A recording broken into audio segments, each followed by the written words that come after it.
Amados, vamos dar continuidade à nossa série, o livro de 1 Tessalonicenses, e hoje nós vamos ver o capítulo 1.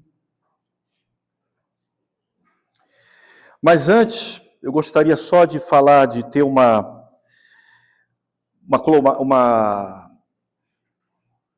colocar essa igreja dentro de um contexto, contextualizar a pregação.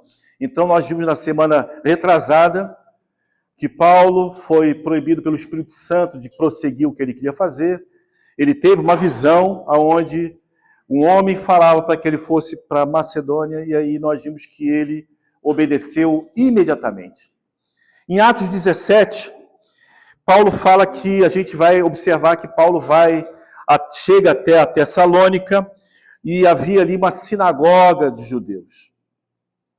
E como era costume de Paulo, ele foi procurá-los, e por 3 sábados ele discutiu a respeito das Escrituras. Isso está escrito em Atos 17. Então Paulo vai falar que Paulo dizia: este Jesus que anuncio a vocês é o Cristo.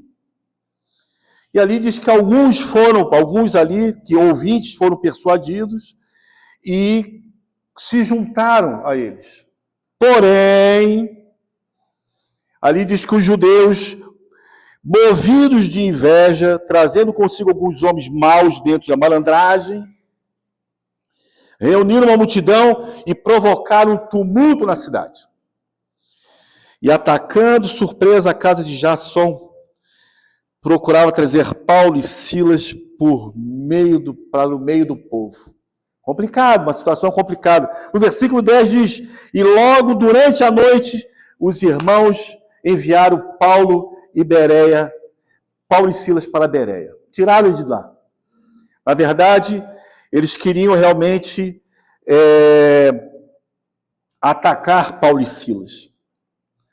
Então a gente observa que mesmo passando por dificuldades, perseguições, esta igreja que nós vamos ver, ela tornou-se um modelo para todo o mundo cristão naquela época. Paulo escreve essa carta para encorajá-los a mostrar que a fé verdadeira produz evidências visíveis. E hoje, olhando para essa carta, aprendemos que uma igreja saudável, ela não é definida pelo tamanho, pela estrutura, pelos recursos, mas por sinais espirituais claros. E Paulo vai mostrar que existem marcas inconfundíveis de uma igreja genuinamente transformada pelo Evangelho. Então nós vamos ver no versículo, eu não vou ler o texto, a gente acompanha aqui, no versículo de 1 Tessalonicenses 1, de 1 a 3, diz o seguinte: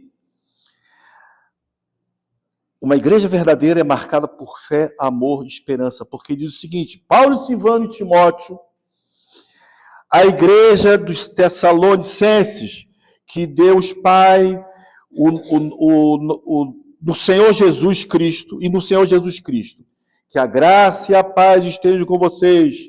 Sempre damos graças a Deus por todos vocês, fazendo menção de vocês em nossas orações e sem cessar, lembrando-nos diante do nosso Deus e Pai da operosidade da fé que vocês têm, da dedicação, do amor de vocês e da firmeza, da esperança que têm em nosso Senhor Jesus Cristo.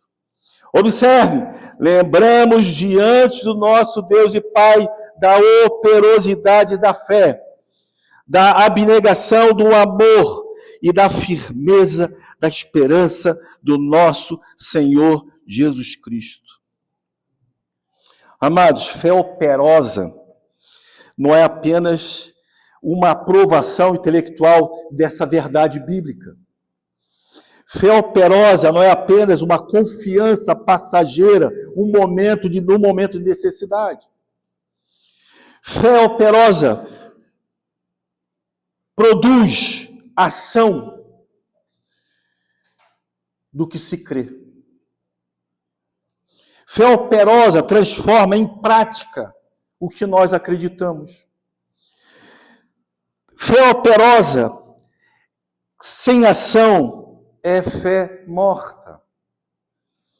Fé sem obras é uma fé falha. Quem crê, vive no que crê. A fé verdadeira trabalha, o amor verdadeiro serve e a esperança verdadeira persevera.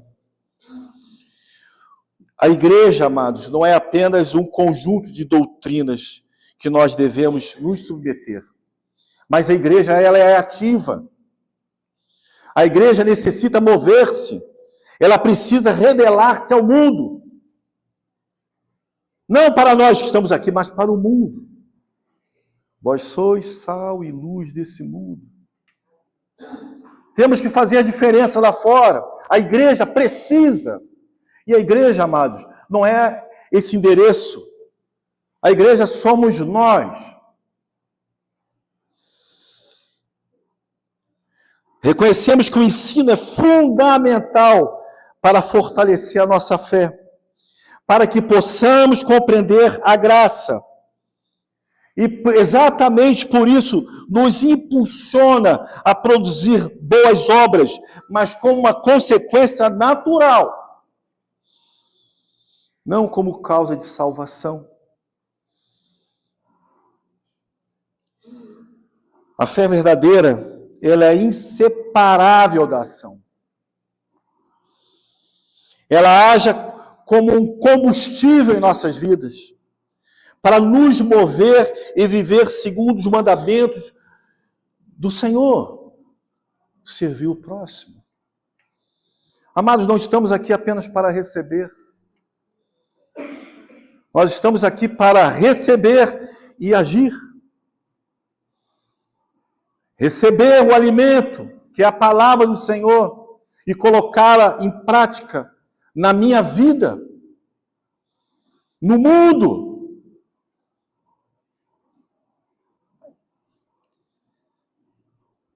Tiago, ele vai falar na sua carta, nós já vimos isso, e eu sempre repito a mesma coisa. Paulo fala de obras, ele fala de praticar o ensino, e não apenas receber. Não seja apenas ouvinte, mas praticante da palavra. A palavra nos revela o ide. A palavra nos impulsiona. Estava lendo uma devocional essa semana, e ali ele fala o privilégio, amados, de nós podermos chegar a Deus e chamá-lo Abba, Pai. Ou seja, paizinho, intimidade com o Senhor. E muitas vezes nós não estamos entendendo o que significa ser filho de Deus, filho do Todo-Poderoso, do Todo-Soberano. Esse privilégio que cabe a cada um de nós. Eu não sei qual o relacionamento que você teve com seu pai ou tem. Eu sei qual foi o meu. Mas é um relacionamento que a palavra diz que esse pai não nos abandone. Todos podem te abandonar. E ele falou que jamais te abandona. É esse pai, é esse paizinho, amado. É isso que nós temos que entender, nós somos filhos. É isso que nós temos que entender, a necessidade que nós temos de colocar isso em prática nesse mundo afora.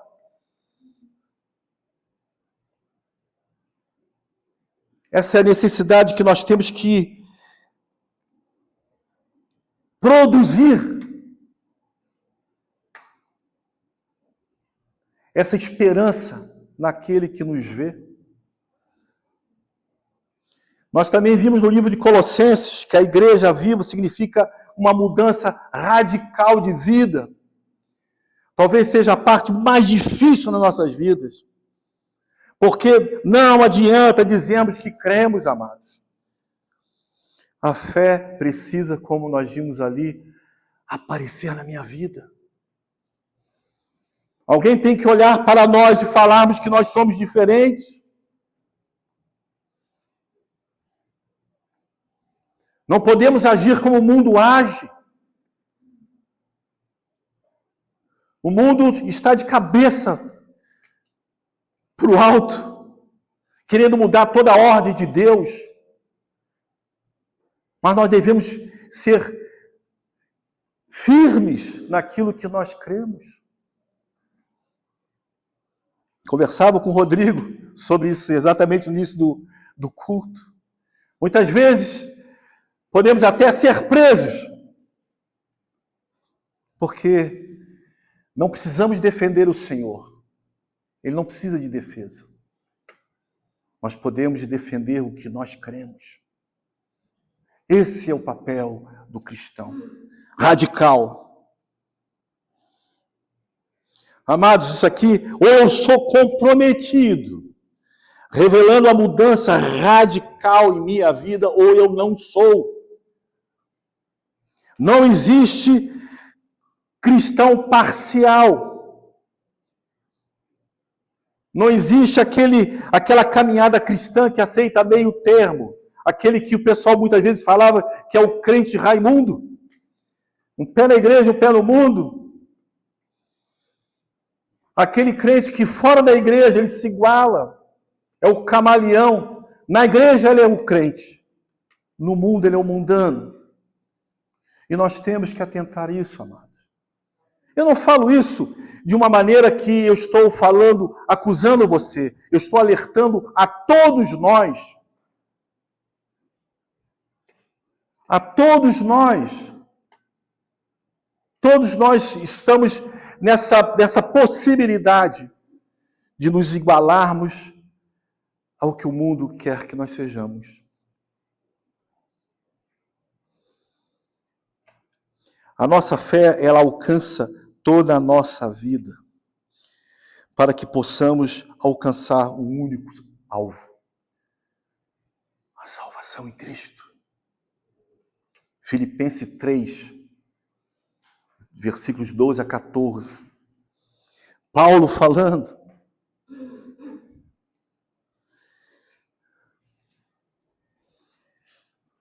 Eu vou ler.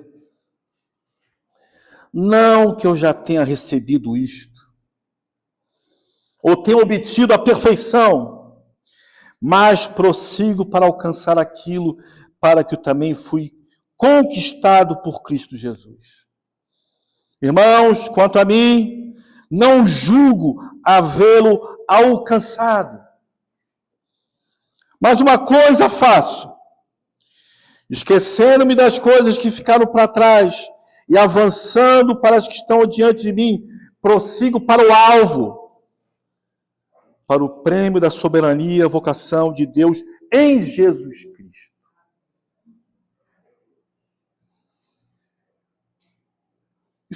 Isso é verdadeiro em nossas vidas. Não que nós alcançamos mas nós temos que prosseguir, perseverar nesse caminho de sermos transformados. A aplicação do Evangelho em nossas vidas, amados, é o reflexo da nossa salvação. Examine-se a si próprio. Observe como eu tenho vivido a minha vida.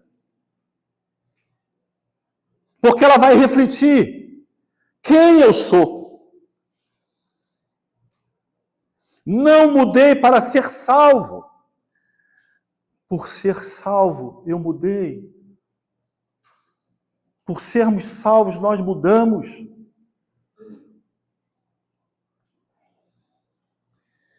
E o alvo é o prêmio, amados, que está reservado para todos os crentes. A eternidade. Louvado seja o Senhor. A eternidade.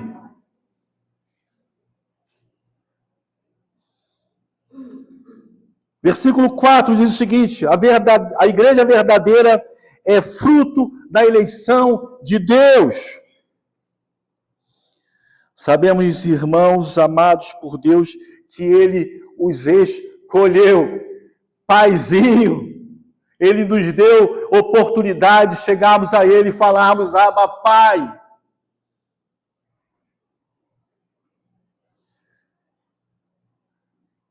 E Paulo aqui afirmando que a conversão deles não foi obra humana, não foi obra dele. Como nós vimos aqui, quando abrimos o culto que Mateus leu, ele não usou nenhuma técnica, nenhuma estratégia, apenas o poder do Espírito Santo, para que eles reconhecessem a obra divina na vida deles. É o Senhor que nos convence, é o Espírito Santo que nos convence. Nós fazemos o nosso papel. E que façamos bem feito, não alterando a verdade do Senhor. Mas nós pedimos que o Espírito Santo, que habita em nós, que já habita em nós. Cremos que a partir do momento que nós cremos, a partir do momento que nós declaramos que o Jesus Cristo é o Senhor, nós recebemos o Espírito Santo, porque somente dessa maneira você vai crer. Não precisamos de mais nada. Você crê no Espírito Santo, amado. Você já foi batizado.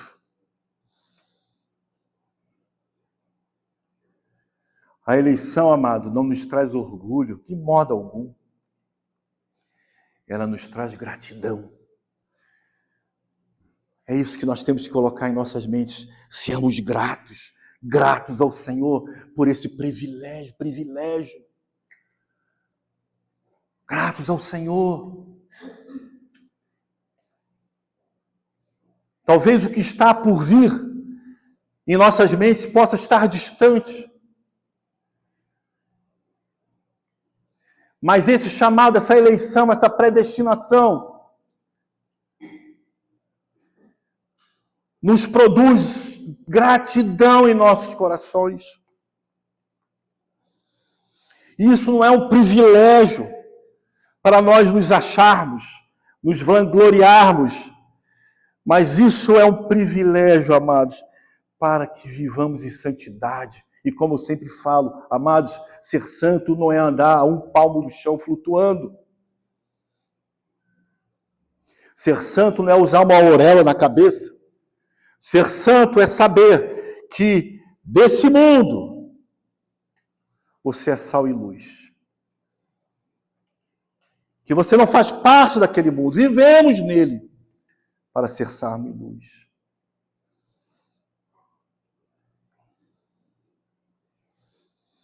A nossa segurança, amados, não está em mim mesmo, mas no propósito eterno de Deus. A soberba não encaixa, amados, com o padrão cristão. O mérito da salvação pertence ao Senhor, ao Pai. Não há nada que eu possa acrescentar para ser salvo. Não existe dinheiro que compre a salvação. Ele foi dado de graça, por amor. João 3,16. Ele amou de tal maneira. Isso não é simples, amado. Ele amou de tal maneira você e a mim, que ele enviou o seu filho, ele, encarnado em homem, para morrer no meu lugar. Isso não é simples. Isso é um privilégio dado a cada um de nós. Viva nesse privilégio. Se alegre nesse privilégio. Opere nesse privilégio. Porque lá, no versículo 5, Paulo escreve: uma verdadeira igreja recebe o evangelho com poder. E ele fala: porque o nosso evangelho não chegou até vocês somente em palavras, mas também em poder, no Espírito Santo, em plena convicção. Não é somente palavras, amados. É a manifestação do Espírito Santo que nos convence do juízo, da justiça e do pecado. É o que nos constrange a sermos transformados. É o que nos leva a sermos transformados. É o que nos desafia a ser transformados. Esse é o poder que tem que agir em nossas vidas. E o Evangelho chegou a nós de 3 formas. Como diz, em palavra, em poder e no Espírito Santo em plena convicção. Não foi apenas informação, amados. Foi transformação. E aonde existe a ação do Espírito Santo, a vida muda. Como eu falei antes, esse é o verdadeiro batismo do Espírito. Quando reconhecemos que somos pecadores e necessitamos da graça do Senhor. Esse é o verdadeiro batismo do Espírito Santo. Como nós falamos, precisamos de manifestações. Precisamos de convencimento do pecado que habita em nós. Nos apartarmos do pecado. E agora, amados, entra a nossa responsabilidade. Porque muitas vezes colocamos tudo na conta do Espírito Santo. Ah, o Espírito Santo que me transforma, o Espírito Santo que faz, o Espírito Santo que me transforma. Eu sou assim, mas que o Espírito Santo me transforma. Existe responsabilidade pessoal. Eu não acrescento. Eu não posso acrescentar nada para ser salvo. Mas eu posso ser transformado através da minha obediência. Obedeça. Então obedeça o Senhor. E esse processo, sabe como é que se chama, amados? A santidade. Aonde vamos alinhando a nossa conduta. Aquele que mente, não menta. Aquele que rouba, não roube. Aquele que não faça. Aquele que não faça. Isso eu sei aonde eu tenho que mudar. E creio que você também sabe. Todos nós sabemos aquelas coisas que nós colocamos debaixo do tapete, que temos medo de mexer, porque muitas vezes mexer em certas coisas significa mudança radical de vida. E muitas vezes, amados, nós nos apegamos a certas coisas que é difícil a gente ter esse entendimento de abrir mão. Efésios 4, de 22 a 33, nos ensina. Efésios 4, 22 a 32, ele vai falar o seguinte. Olha como é Deus falando. Lembra que nós falamos que Deus fala hoje de maneira pela palavra, pela pregação, pelas circunstâncias? Aqui Deus está falando comigo e com você. E receba isso como se fosse a voz de Deus. Porque é dessa maneira que Paulo fala que nós fôssemos a voz de Deus. Como se fosse. Que diz o seguinte: quanta maneira antiga de viver, vocês foram instruídos a deixar de lado a velha natureza, que se corrompe segundo desejos enganosos e que se corrompe segundo desejos enganosos, a deixar renovar o espírito e o entendimento de vocês, a se revestir da nova natureza criado segundo Deus, em justiça e retidão procedente da verdade. Além disso, por isso, deixando a mentira, que cada um fale a verdade com o seu próximo, porque somos membros do mesmo corpo. Fiquem irados, mas não pequem. Não deixe que o sol se ponha sobre a ira de vocês, nem deem lugar ao diabo. Aquele que roubava, não roube mais. Pelo contrário, trabalhe trabalhe fazendo com as próprias mãos o que é bom, para que tenham que repartir com o necessitado. Não saia da boca de vocês nenhuma palavra suja, mas unicamente o que for para boa edificação, conforme a necessidade. E assim transmita a graça aos que ouvem. E não entristeça o Espírito Santo de Deus, o quais vocês foram selados para o dia da redenção. Que não haja no meio de vocês qualquer amargura, indignação, ira, gritaria, blasfêmia, bem como qualquer maldade. Pelo contrário, sejam bondosos e compassivos, um para com os outros, perdoando um aos outros, como também Deus em Cristo perdoou vocês. Nós sempre falamos isso. Mas eu acho importante aqui ressaltar o versículo 26, que vai dizer o seguinte: se irar e não pecar. O que significa isso? Isso significa ficarmos com raiva por algum motivo, ou se experimentarmos algo que nos leva a uma ação involuntária de raiva, não devemos permitir que ela provoque ações pecaminosas em minha vida. Não devemos permanecer na raiva, amados. Não devemos alimentá-la. Muitas vezes a gente alimenta. Devemos lidar com esse sentimento muito rápido, de maneira construtiva em minha vida e que honre a Deus, para que não fique mais forte e produza raiz de amargura. Amados, existe uma infinidade de pessoas presas em seus fantasmas.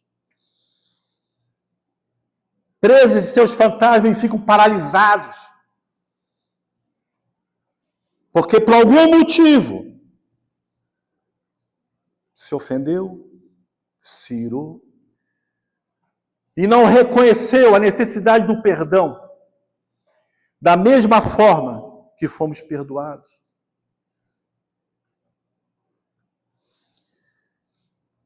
Vamos ao conselho do sábio Salomão. Provérbios 19, 11.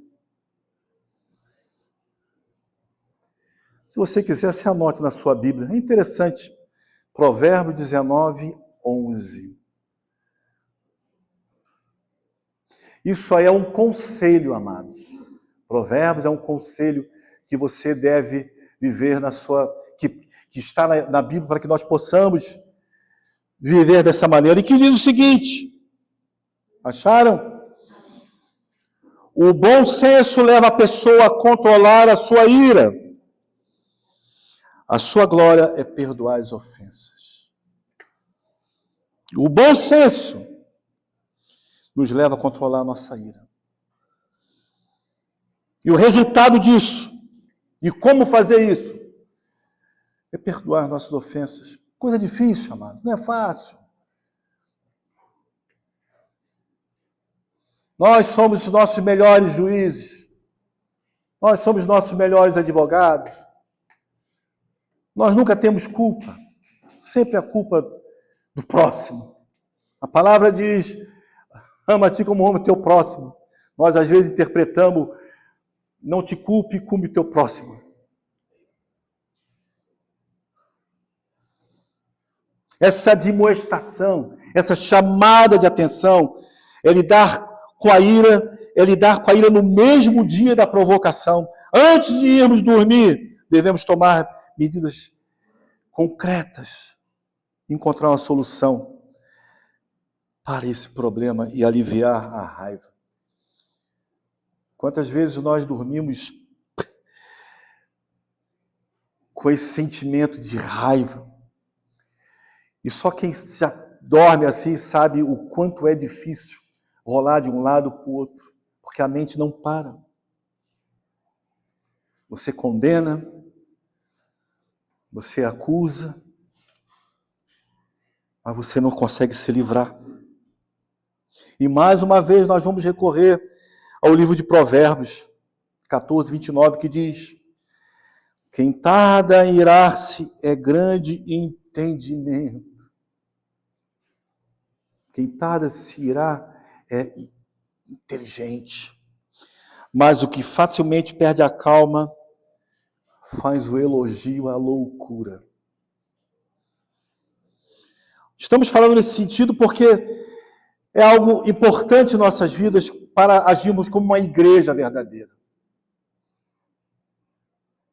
Uma igreja que só tem um pensamento: de pregar o evangelho a toda criatura. Papel da igreja.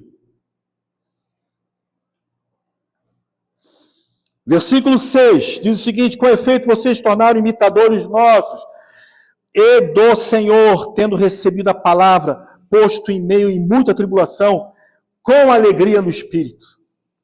Eles sofreram, eles entortaram, mas eles não quebraram.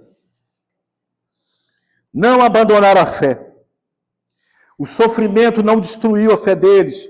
Na verdade, purificou, tratou, moldou. Eles tinham problemas externos, mas a alegria era interna. A verdadeira conversão, amados, resiste a provas.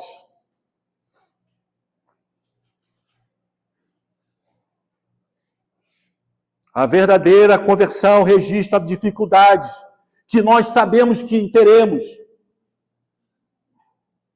Nós não somos aqueles que pensam que tudo vai dar certo. No final, sim, para aqueles que foram chamados pelo Senhor. Porque para os outros não vai dar certo, não. Muito pelo contrário.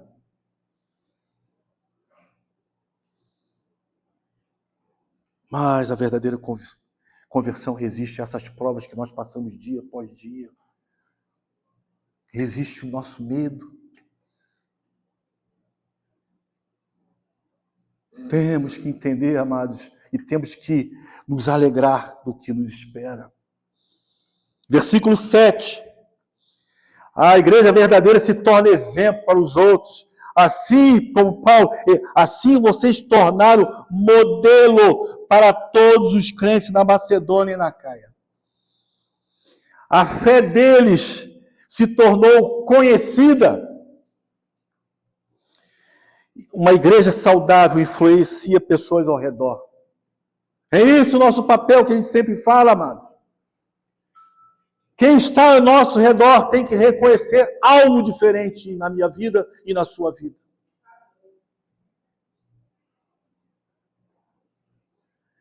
A igreja não é somente para nós que estamos aqui dentro, mas para testemunhar aos que estão no lado de fora. Temos que testemunhar essa bondade do Senhor. E como conversávamos, amados, Senhor, os salvos, ele já foi o pacote, ali diz que já foi feito, aqueles que foram salvos, os nomes já estão no livro da vida. Pronto! Qual é o nosso papel? Qual é o meu papel? Qual é o seu papel? Despertar aqueles que dormem. Alertar a esse futuro, a essa eternidade que está por vir. Abra a sua boca. Proclame o Senhor, proclame a salvação do Senhor, Jesus Cristo.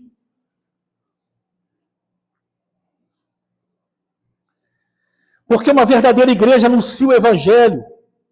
Que aí no versículo 8 diz: porque a partir de vocês a palavra do Senhor repercutiu não só na Macedônia e na Acaia,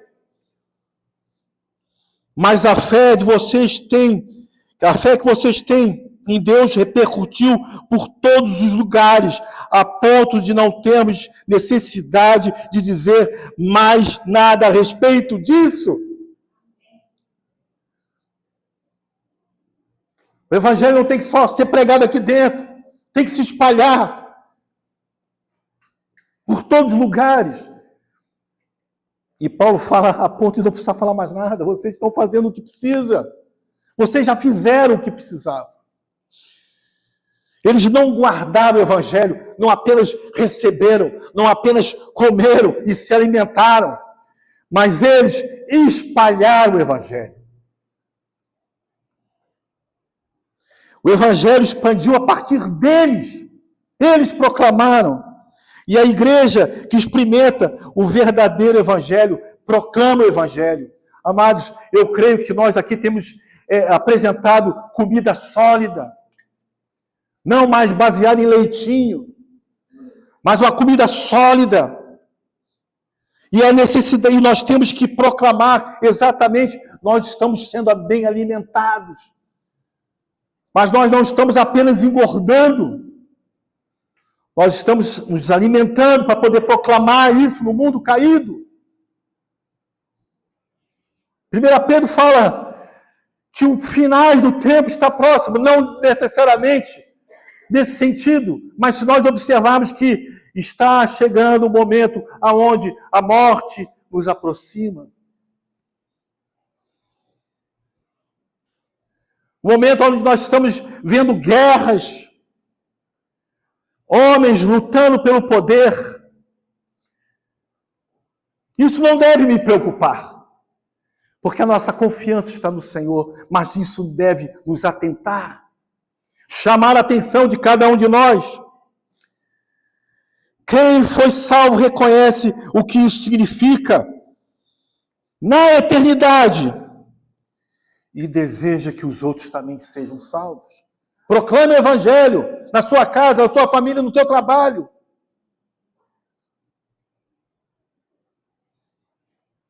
Não é fácil pregar para a família. Não é fácil pregar no ambiente de trabalho. Mas ninguém disse que seria fácil. Paulo fala, eu não vou me envergonhar do evangelho na sua carta, a última carta que ele escreve a Timóteo, antes de morrer, eu não me envergonho do evangelho. Pregue o evangelho. Não se preocupe que vão pensar de você. Pregue o evangelho. Isso deveria nos incomodar muito, porque me incomoda.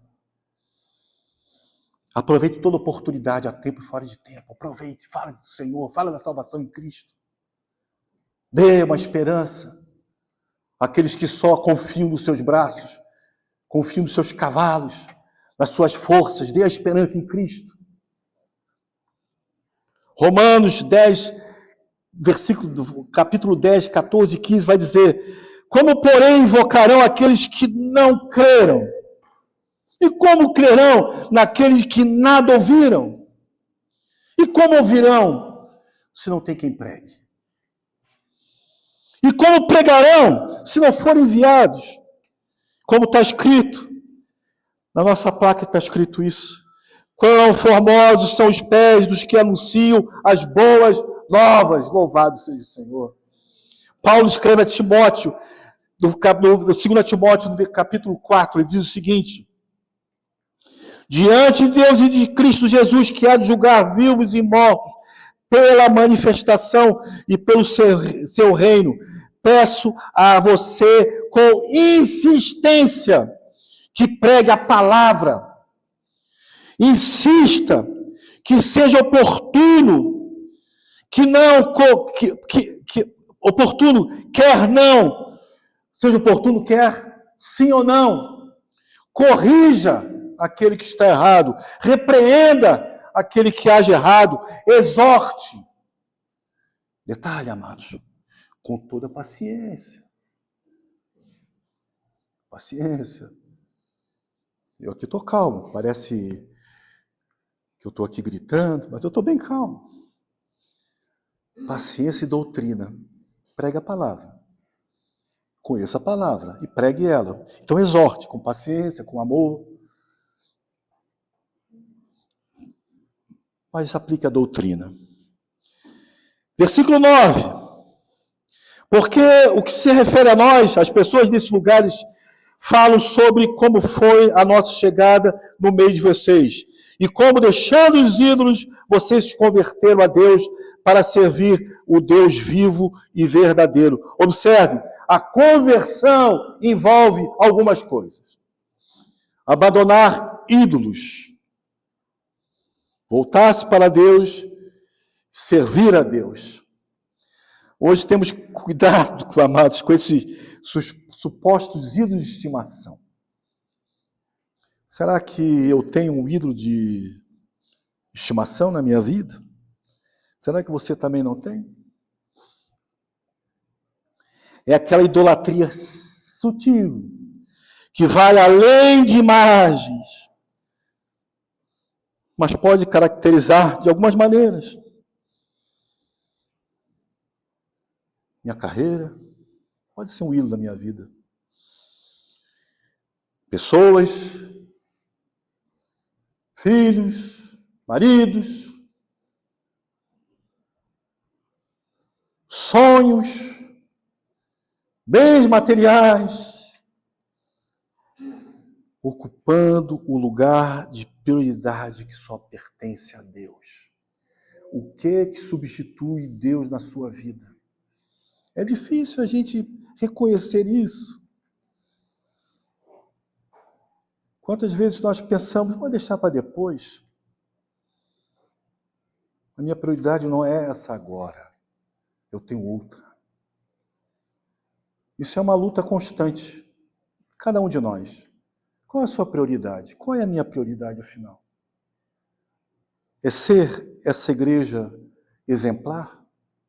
É ser esse crente exemplar? É ser esse crente que nós olhamos domingo após domingo? É ser aquele crente que o Rodrigo está apresentando da bem-aventurança, bem-aventurado? Ou será que nós vamos deixar isso para depois?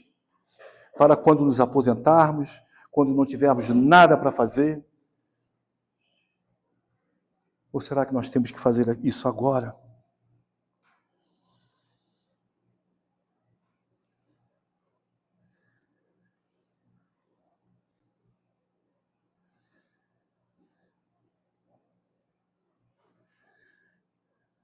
Esse comportamento, amados, ele escraviza e cega o homem, roubando o verdadeiro amor e o nosso foco, transformando os desejos em deuses falsos no coração. Paulo ali fala, se vocês abandonaram tudo pelo Evangelho.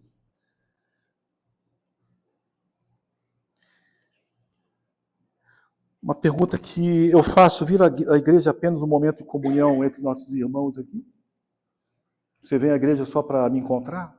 Ou encontrar o amado, os amados? Ou a minha religiosidade está cumprindo aquela tabela de compromisso? Onde domingo tem isso, quarta-feira, que nem futebol. Joga na quarta, joga no domingo, cumprindo uma tabela. Amados, existe trabalho fora da igreja. Dentro da igreja também existe. E proclamar esse evangelho não é um privilégio de pastores, de pregadores, mas de todo cristão. Todo cristão.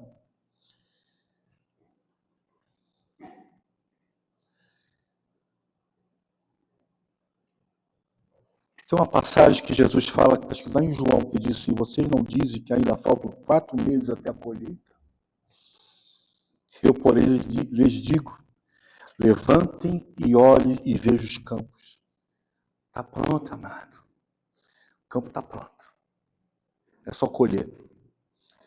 Finalmente, versículo 10. A igreja verdadeira vive esperando a volta de Cristo. Se a igreja não esperar a volta de Cristo, se ela esperar outras coisas além da volta de Cristo, ela está se perdendo. E aqui Paulo fala, e é para aguardar dos céus do seu Filho, aquele ressuscitou dentre os mortos, a saber, Jesus, que nos livra da ira vindoura. Maravilhoso isso! Eles olhavam para frente, e também nós devemos olhar para frente. A esperança da volta de Cristo nos produz santidade, perseverança e fidelidade. Quem espera por Cristo vive de forma diferente. A igreja que esquece a volta de Cristo perde o seu fervor. A igreja que não proclama e anseia pela volta de Cristo perde o seu valor. Concluindo, essas passagens mostram as marcas de uma igreja verdadeira, de uma igreja autêntica. Fé operosa, amor sacrificial, esperança firme, eleição divina, evangelho com poder, perseverança na tribulação, testemunho vivo, conversão verdadeira, esperança na volta de Jesus. E a pergunta final: somos essa igreja? Somos essa igreja transformada? Somos essa igreja transformadora? E que o Senhor possa nos fazer sermos conhecidos como essa igreja foi conhecida em Tessalônica. Não apenas ali, mas ela se espalhou. Pai eterno, nós te louvamos, Senhor, pela oportunidade, Senhor, de termos de ter acesso à tua Escritura, Senhor. Que possamos ser desafiados dia após dia, Senhor, diante dessas verdades, Senhor.